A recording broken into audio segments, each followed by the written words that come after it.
안녕하세요. 입니다. 자, 오늘은 4차 산업혁명 시대의 대학생 자녀 진로 코칭을 주제로 함께 수업을 진행을 해보도록 하겠습니다. 자, 우선 말씀드릴 것이 사실 이런 진로 코칭이 왜 중요하냐, 쉽게 말씀드리자면 요즘 참 먹고 살기 힘들죠. 쉽지 않은 현실입니다. 우리 학생들 대학에 보내기까지 참 많은 시간 고생하셨을 거고, 또 이렇게 힘들게 대학에 보내기까지 또 유지하기까지 정말 많이 힘드실 텐데, 문제는 이제 대학만 보낸다고 해서 끝이 아니라는 걸 또 누구보다 잘 알고 계실 겁니다. 자, 그래서 오늘은 이러한 시대에 4차 산업혁명 시대, 그리고 포스트 코로나가 터진 이 시점에서 우리 아이들을 위한 진로지도 어떻게 조언을 해야 할지 그 주제를 가지고 아주 짤막하게 핵심적인 내용만 아주 콕콕 집어서 설명을 드릴 테니까 조금 여러분들 지루한 부분들 있을 수 있겠지만 의미를 가지고 잘 따라와 주셨으면 좋겠습니다. 자, 본격적으로 시작을 해보도록 하겠습니다. 자, 첫 번째 얘기부터 좀 진행을 해보도록 할게요. 자, 그럼 도대체 이런 자녀를 위한 진로 코칭이 왜 필요한지 이유부터 좀 알고 가야겠죠. 자, 바로 이겁니다. 고용 빙하기가 시작이 됐고요. 3포 세대가 등장을 합니다. 당연히 취업이 안 되니까 먹고 살기 힘드니까 연애, 결혼, 출산을 포기한 세대들이 등장을 하게 됐다라고 하죠. 자, 그리고 또 이 헬조선이라는 신조어도 들어보셨을 겁니다. 요즘 우리 청춘들이, 우리 학생들이 이 먹고 살기 힘든 현실을 이렇게 빗대어 이야기한다라고 하는 거죠. 이렇게 힘든 세상 속에 우리 학생들이 던져져 있는 상황이라고 하는 거죠.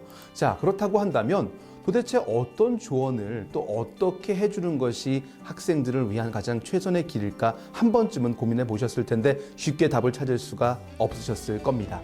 자, 문제는요, 하고 싶은 일을 하려면 해야 되는 일이 있다는 거예요. 우리 학생들 이걸 알기 때문에 이 대학이라는 곳에 진학을 했을 거고, 또 전문대학교를 선택했다는 건 그죠?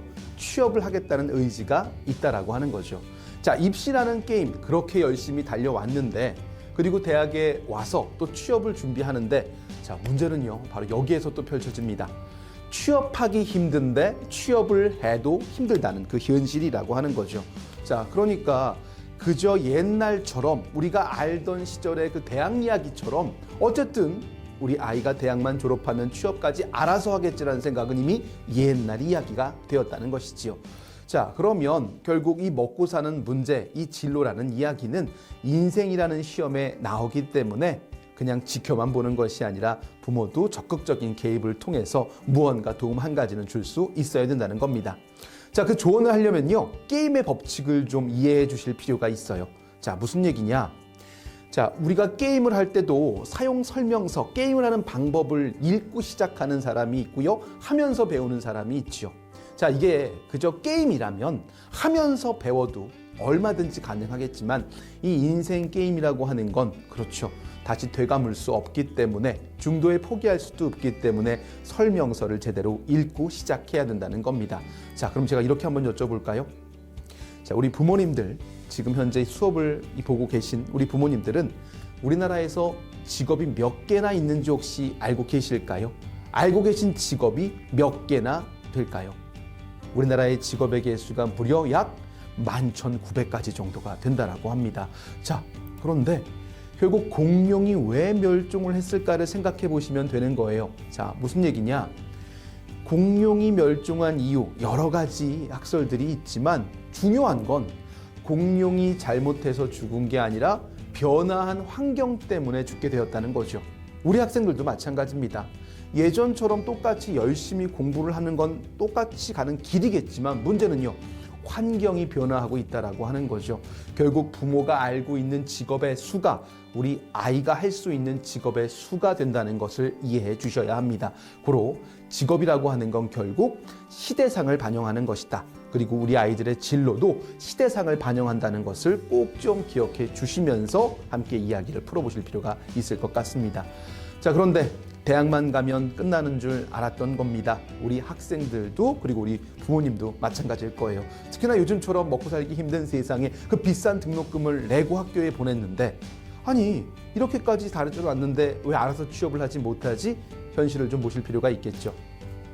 대학에 대한 환상과 기대를 가지고 학생들이 입학을 합니다. 그래서요, 우리 학생들이 입학할 때는 굉장히 밝은 표정으로 입학을 해요. 나는 이제 없던 꿈도 생길 것 같고 하고 싶은 것 다 할 수 있을 것 같은 그런 희망을 가지고 학교에 입학을 하죠. 하지만 꿈은 이루어질까요? 꿈은 꿈이죠. 우리 학생들이 졸업할 때가 되면 이런 표정이 됩니다. 나는 내가 여전히 뭘 하고 싶은지 뭘 잘하는지도 모르겠고요. 또한 취업이 좀 될 줄 알았는데 현실은 막막하다는 거죠. 자, 취업이 그럼 얼마나 어려우냐? 경쟁률 한번 볼까요? 보시는 것처럼 평균적으로 대기업 취업 경쟁률이 무려 35.7대 1이고요. 평균 경쟁률은 32대 1이 넘었습니다. 쉽게 갈 수 있다고 생각했던 중소기업도 6대 1이 넘었죠. 그런데 더 충격적인 건 지금 이 수치는 코로나가 터지기 전에 수치라고 하는 거죠. 코로나가 터진 이후는 어떻겠습니까? 더 큰 어려움을 겪을 수밖에 없다라고 하는 것이지요. 자, 어쨌든 이렇게 어려운 취업의 경쟁률을 뚫어야 되는데, 자, 그렇다고 한다면 이 취업에 대한 경쟁률을 좀 뚫으면, 취업이 되면 그때는 좀 행복할 수 있을까에 대한 이야기지요. 자, 근데 이렇게 한번 여쭤볼까요? 취업하면 정말 행복할까요? 우리 아침에 출근하면서 아싸 출근, 유후 출근이다 라는 사람 과연 몇이나 되실까요? 그리고 감히 말씀드리건대 내가 하고 있는 이 일, 내가 다니고 있는 이 직장을 우리 아이에게 추천해 주실 수 있는 분이 과연 몇이나 되실까요? 그리고 그렇게 힘들게 들어갔던 직장은 이제 그 기업은 우리 아이의 고용을 보장해 주지 않는다는 것이지요. 그렇게 어렵게 들어갔던 대기업들, 그러니까 우리나라의 100대 기업의 근속 연수를 살펴봤더니 평균 12년밖에 되지 않는다는 거예요. 자, 이러다 보니까 취업하기도 힘들죠. 취업해도 힘든 현실로 갑니다. 이런 어려운 상황 속에 4차 산업혁명이 시작되었다는 것이지요. 자, 이 4차 산업혁명 여러 가지 이야기가 있지만 기술적 측면에 대한 이야기를 보자는 것이 아니라 결국 이 혁명으로 인해서 우리 아이들의 직업이 사라진다는 거죠. 더 쉽게 말씀드려 볼까요? 새로운 스마트폰 몇 개월에 한 번씩 출시가 되는 걸로 알고 계십니까? 옛날에는요, 새로운 스마트폰이 1년에 한 대씩 나왔었죠. 근데 요즘은 어떻습니까? 6개월, 3개월에 한 번씩 새로운 스마트폰이 등장을 하지요. 결국 새로운 스마트폰의 출시 주기가 새로운 인재상의 출현 주기와 맞닿아 있는 겁니다. 이렇게 빠르게 급변하는 세상 속의 아이들은 생존을 하기 위해서, 자립을 하기 위해서 노력을 할 수밖에 없다라고 하는 거죠. 자, 그럼 도대체 무엇을 알아야 하는 건가? 자, 우리가 오늘 이야기의 핵심은 적어도 진로 코칭, 그러니까 한마디 조언이라도 해줘야 되는데 문제가 무슨 말이라도 해주고 싶은데 결국 무슨 말을 해야 될지 모르는 바로 이게 문제라고 하는 거죠. 사실 중요한 건 그렇죠. 잔소리가 아니라 조언을 할 수 있어야 된다라고 하는 겁니다. 그럼 이게 잔소리가 되지 않고 조언이 되려면 현실적인 이야기가 되어야겠죠. 자, 그래서 이 짧은 시간 안에 모든 것을 녹여낼 수 없지만 우리 부모님들께서 요 단어만 좀 알고 계시면 아이들과 이야기를 주고받을 때 충분히 조언이 될 수 있는 그 부분을 제가 건드려 보도록 하겠습니다. 자, 이것만 기억해 주세요. 결국 우리 학생들의 진로, 이 커리어라고 말하는 것은요, 업종과 직무의 결합이라는 것을 이해해 주시면 됩니다. 특히나 우리 대학의 특성상 전문대학교의 학부모님들은 이 부분을 꼭 이해해 주셔야 돼요. 우리 학생들의 진로, 커리어라고 하는 것은 업종이라고 하는 커다란 필드 안에서 직무라는 워크, 내가 가장 잘할 수 있는 그 일을 선택한다는 이 공식이라는 것이지요. 그러면 업종이 뭐고 직무가 뭔지도 알고 계셔야겠죠. 사실 이 업종과 직무는요, 전공을 선택하기 전에 알고 계셨어야 합니다. 부모님도 알고 있었어야 했고 우리 학생들도 알고 있었어야 합니다. 전문대학교를 선택할 목적이었다면 그게 분명했어야 하는데 그것도 잘 알지 못한 상태에서 전공 먼저 고르고 적성이 아니라 성적 따라 또 학교와 전공을 택한 그 뒤에 그 안에서 그나마 할 수 있는 것들을 찾다 보니까 갈등을 겪을 수밖에 없다라고 하는 거죠. 자, 그럼 어떻게 업종과 직무를 선택해야 되는지, 그게 무엇인지 제가 한번 증명을 해보도록 하겠습니다. 자, 우선 우리 업종이라 하면요, 한 번쯤은 들어보셨을 거예요. 무슨 업 들어보셨죠? 어떤 게 있죠? 뭐 서비스업, 그렇죠? 또 IT 산업, 뭐 스포츠업처럼 그 기업의 종사 목적, 그 이유, 큰 틀을 말하는 게 바로 업종이라고 하는 것이고요. 직무, 무슨 직 들어보셨죠? 사무직, 판매직, 생산직, 영업직처럼 맡은 일을 의미하는 겁니다. 그럼 우리 학생들은요, 우리 자녀들은 어떠한 업종에서 어떤 직무를 골라야 할까요? 어떠한 업종이 최선의 업종이며 어떠한 직무가 우리 아이를 위한 최선의 직무가 될까요? 이걸 제가 이렇게 비유 한번 해보도록 하겠습니다. 우리 손흥민 선수는 다 알고 계시지요? 자, 그러면 손흥민 선수가 만약에 구직자라고 했을 때 말이죠. 취업을 준비하는 입장에서 그 진로를 찾기 위해 저를 만났다면 제가 한번 어떤 식으로 조언을 줘야 하는지 제가 한번 설명을 해보도록 하겠습니다. 자, 만약에요, 손흥민 선수가 구직자로 와서 저는 운동이 하고 싶습니다 라고 말했다면 아무런 준비가 되어 있지 않은 거예요. 자, 무슨 얘기냐? 손흥민 선수는 대전제 조건이 운동선수라는 거죠. 그런데 운동 종류는 굉장히 많은 종류가 있다는 거 알고 계시죠? 자, 예를 들어서 구기 종목만 해도요, 야구, 농구, 축구, 배구, 골프 굉장히 많은 종목이 있습니다. 그 가운데 손흥민 선수는 뭘 택했죠? 그렇죠, 축구를 택했죠. 그게 바로 업종이라고 하는 겁니다. 수많은 종류의 경기 가운데서 축구라는 것을 택했죠. 그게 바로 업종이라고 볼 수 있어요. 자, 그리고 두 번째, 축구에는 포지션이 있다는 것도 알고 계시죠? 공격수가 있고 수비수가 있고 미드필더가 있고 골키퍼가 있습니다. 그 가운데 손흥민 선수는 뭐죠? 그렇죠, 공격수죠. 그게 바로 직무라고 하는 겁니다. 자, 그리고 한 가지 더 말씀을 드리자면 손흥민 선수는 현재 어떤 팀에 소속되어 있죠? 그렇죠, 토트넘 핫스퍼. 이렇게 들어보셨을 거예요. 자, 무슨 말이냐? 손흥민 선수가 만약에 취업이 준비된, 정말 준비된 구직자라면 저는 축구를 하고 싶습니다. 원하는 포지션은 공격수고요. 제 목표로 하는 팀은 토트넘입니다. 라고 말한다면 준비된 선수라고 하는 거죠. 그런데 그거 없이 저 그냥 운동하고 싶어요. 라고 말한다면 자기가 뭘 하고 싶은지 제대로 정하지 못했다는 거죠. 우리 학생들과 한번 제가 빗대어 설명해 볼까요? 우리 학생들 이렇게 얘기합니다. 저 그냥 사무직이요. 아무런 준비가 안 돼 있는 거죠. 그럼 만약에 이 친구가 준비가 되어 있다라고 말을 한다면, 자, 예를 들어 저는요, 총무사무직을 하고 싶습니다. 제가 희망하는 업종은 화장품 업계를 생각하고 있고요. 제 목표 기업은 아모레 퍼시픽입니다. 그럼 얘가 준비된 거예요.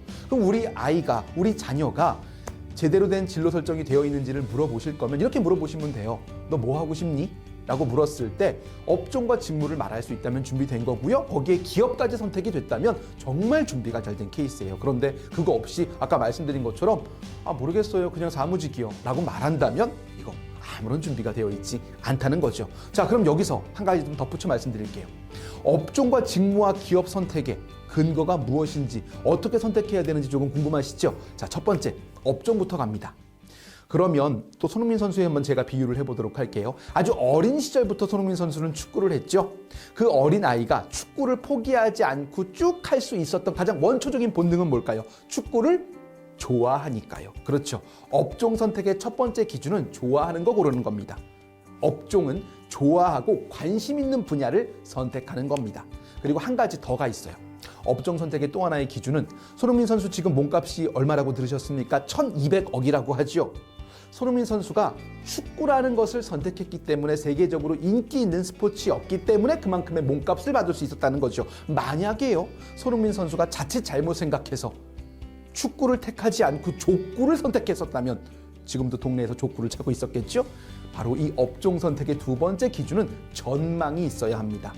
전망을 보실 수 있어야 되는 겁니다. 자, 그러니 우리 자녀에게 업종에 대해서 조언을 주시려면, 그렇죠, 첫 번째 관심 분야, 두 번째 전망이 있어야 된다는 걸 말씀 주실 수 있으셔야 합니다. 자, 두 번째, 직무 선택의 기준입니다. 손흥민 선수는 왜 수비수와 골키퍼를 시키지 않고 공격수를 시키는 거죠? 공격을 가장 잘하니까요. 그렇죠. 직무 선택의 기준은 뭐다? 잘하는 거 시키는 겁니다. 그럼 여기서 공식 한 가지가 나왔죠. 좋아하는 건 업종으로 삼고 잘하는 건 직무로 삼게 하는 거라는 거죠. 바로 이렇게 조언을 주시는 겁니다. 관심 있는 분야, 좋아하는 것은 업종으로 삼고 거기에서 내가 가장 잘할 수 있는 직무를 삼게 해주는 거죠. 자, 예를 들어서 제가 만약에 나 축구 선수 할 거야 라고 말했는데 제가 운동을 못 한다고 해볼게요. 그럼 제가 축구 선수 한다고 그러면 당연히 안 된다고 하시겠죠. 하지만 축구라는 그 산업에서, 그 분야에서 제가 제일 잘할 수 있는, 예를 들어 장내 아나운서라든지 해설을 맡는다면 전 그걸 잘할 수 있겠죠. 직업은 그렇게 선택하게 해주시는 겁니다. 좋아하는 분야에서 가장 잘할 수 있는 그 포지션을 찾게 해주신다는 거죠. 그럼 마지막으로 왜 토트넘이라는 기업을 선택했느냐? 예를 들어 우리 강원도에도요, 강원 FC라는 축구팀이 있는데 거기서 뛰지 않고 영국까지 날아가서 뛰고 있죠. 왜냐? 그만큼의 연봉과 프리미어 리그라는 상징성이 있기 때문이죠. 결국 내 가치관에 맞는 게 바로 기업 선택입니다. 내 가치관이 돈이라면 돈을 많이 주는 곳, 내 가치관이 안정적이라면 안정적인 것을 추구할 수 있는 곳에 간다는 거죠. 그래서 업종과 직무와 기업 선택의 그 이유가 무엇인지를 알고 조언 주시는 우리 부모님이 되셔야 합니다. 자, 그래서 우리가 알아야 되는 게 또 뭐냐? 그럼 우리나라에는 어떤 업종이 있고 어떤 직무가 있는지도 알고 계셔야 되겠죠? 자, 그래서 요걸 공식으로 만들었을 때 결국 진로는 업종과 직무의 결합인 것이고 어느 업종에서 어떤 직무를 선택할지에 대한 조언을 주셔야 되는데, 자, 우리가 아셔야 되는 게 바로 우리나라의 24대 주요 산업 분야가 있습니다. 적어도 우리 부모님들께서 조언을 주실 때 어느 업종이 흥하고 어느 업종이 흥하지 않은 것인지, 우리 자녀가 어떤 분야에 관심을 가지고 있는지, 그 분야가 흥하고 있는지 망하고 있는 정도는 알고 계셔야 된다는 얘기입니다. 자, 예를 들어 볼까요? 자녀분이요, 엄마 나 사무직 할래요. 그런데 제가 배운 것처럼 업종은 제가 관심 있는 걸 골라야 되니까 저는 12번에 있는 여행 분야에서 사무직을 볼래요. 그럼 지금 어떻게 하셔야 돼요? 뜯어 말리셔야겠죠. 왜? 지금 여행업계가 코로나 때문에 굉장히 큰 어려움을 겪고 있어요. 그러니까 거기 가서 사무직을 하면 된다, 안 된다? 안 된다는 얘기겠죠. 그러니 만약에 지금 이 시기에 자녀분께서 사무직을 희망한다면 적어도 6번 보건의료, 마스크, 손소독제, 발열 체크기, 그런 것처럼 수요가 있는 쪽에 가서 사무직을 봐야, 그렇죠, 당연히 이 취업이 가능한 부분이 있을 거라는 걸, 그런 부분을 이해하시고 조언 주실 수 있으셔야 합니다. 더 제가 또 쉽게 말씀을 드리자면, 우리 자녀가요, 지금 거주하는 곳에서 출퇴근 거리, 예를 들어 1시간이라고 한다면 우리 집에서 1시간 거리에 있는 업종들 가운데 무엇이 흥하고 무엇이 흥하지 않은지를 보시고 말씀 주실 수 있으셔야 된다는 것입니다. 자, 업종에 대한 얘기가 끝났으니까 이제 뭐가 나와야 돼요? 그렇죠, 이제 직무에 대한 얘기가 나와야 되겠죠? 보시는 것처럼 우리나라에는 5대 직군이라는 것이 있습니다. 그럼 아까 직무라고 말씀하셨는데 왜 직군이라고 얘기하느냐? 저 밑에 있는 작은 부분들이 바로 직무고요. 그런 직무가 모여 있는 걸 우리가 직군이라고 부릅니다. 일반적으로 기업에 가서 일을 한다라고 하는 건요, 경영지원, 영업마케팅, 연구개발, 생산기술, 그리고 IT 직군, 크게 5개의 직군으로 나눠볼 수 있고요. 그 가운데 한 가지 직무를 선택해서 일을 하는 것이죠. 자, 그럼 아까 직무 선택의 기준이 뭐라고 했었죠? 그렇죠, 저 직무 가운데서 가장 잘하는 걸 고르는 겁니다. 헷갈리시면 안 돼요. 좋아한다고 보내는 게 아니고요, 직무는 잘하는 걸 고르시는 거예요. 취업할 때 우리가 입사지원서와 면접을 준비하지 않습니까? 거기에 업종 선택에 대해서는 관심을 갖게 된 계기를 적지만 내가 담당하는 일에서만큼은 뭘 적어야 된다? 잘하는 걸 적게 하시는 겁니다. 그래서 이러한 업종, 이러한 직무가 있구나를 알게 하셔야 하고, 우리 전공에서 파생될 수 있는 게 어떤 직무들과의 연관성인지를 꼭 알고 계셔야 된다는 것이지요. 그리고 우리나라에서 어떠한 업종이 현재 흥하고 있고 흥하지 않은지를 잘 아시는 부모님이 되주셔야 됩니다. 자, 그래서 꼭 말씀드리고 싶은 거, 취업의 교과서 들어본 적 없으시죠? 바로 신문과 주식입니다. 부모님께서 신문 읽고 주식 투자 말고요, 공부해 주셔야 합니다. 자, 대한민국의 모든 사장은 신문을 봅니다. 중소기업 사장도 보시고요, 대기업 회장님도 신문을 봅니다. 왜? 거기에 돈이 있고 거기에 먹고 사는 방식이 있습니다. 그러니까 세상 돌아가는 걸 알아야 합니다. 신문 보는 부모가 되어 주십시오. 두 번째, 주식을 볼 줄 아셔야 합니다. 우리 주식 보면 흥하고 망하고 하는 그래프가 막 그려지지요? 그러면 흥한다는 건 거기 돈이 투자가 된다는 거죠. 흥하는 곳에 뭐가 있다? 일자리가 있다. 그러니까 투자를 하지 않으셔도 주식은 볼 줄 알고 흐름은 이해하시는 그런 부모님이 되셔야 합니다. 그런데 이 두 가지는 학교에서 배우지 않았다는 거 알고 계시지요? 하지만 꼭 필요하다는 것도 알고 계실 겁니다. 코로나 이후에 대한민국에선 반드시 알아야 되는 이 두 가지를 가정에서 먼저 보여주실 수 있는 부모님이 되어 주셔야 합니다. 자, 마지막으로 내가 부모로서 많은 부분들을 가르치고 도움을 주고 싶겠지만 할 수 있는 것과 할 수 없는 게 있는 겁니다. 크게 4가지 역할을 볼 수 있는데요. 첫 번째, 컨설팅, 두 번째 코칭, 세 번째 멘토링, 네 번째 카운슬링이 있습니다. 자, 우선 컨설팅. 우리가 컨설턴트라고 하죠. 솔빙 프로블렘, 문제 해결사입니다. 수많은 사례를 바탕으로 해결책을 제시하는 거 가능할까요? 불가능하겠죠. 이건 부모가 못합니다. 코칭, 우리가 디벨롭먼트라고 하죠. 상대 중심의 질문과 경험 피드백을 주는 건데 이 역시 쉽지 않을 겁니다. 멘토링이요? 훌륭한 멘토가 인생에 있다는 건 굉장히 좋은 거지만 부모가 할 수는 없겠죠. 그럼 뭐밖에 할 수 없을까요? 그렇죠. 카운셀링 가능합니다. 이모셔널 서포트를 통해서 이 동기부여를 해주고 할 수 있어 화이팅 하는 그 칭찬하면서 끌고 가줄 수 있는, 그래서 그게 뭘 받을 수 있도록 컨설팅으로 이어질 수 있도록 학교에서, 우리 대학에서 컨설팅과 코칭, 멘토링을 우리 대학 교수님과 교직원들이 많이 만들어 놨으니 카운셀링, 집에서의 카운셀링을 통해 아이가 움직일 수 있도록 해주시는 게 부모님의 역할이라고 생각합니다. 결국 정답은 없지만 최선은 있다라고 하는 걸 꼭 가르쳐 주셔야 하고요. 약은 약사에게, 진료는 의사에게 보내시지요? 그럼 진로는 어디에 보내야 할까요? 바로 우리 학교에 취창업 지원 센터가 있습니다. 우리 학생들을 위한 훌륭한 프로그램들과 훌륭한 상담사 선생님이 자리에 계시니까 학생들이 꼭 참여할 수 있도록 독려해 주시는 그런 멋진 부모님이 되어 주셨으면 좋겠습니다. 빨리 가는 것보다 중요한 건 바르게 가는 것이고요. 그 바른 취업의 첫걸음의 바로 그 시작이 가정이라고 하는 거, 부모님께서 그 모든 것들의 시작을 함께 해주셨으면 좋겠습니다. 고생 많으셨고요. 지금까지 금두한 교수였습니다. 감사합니다.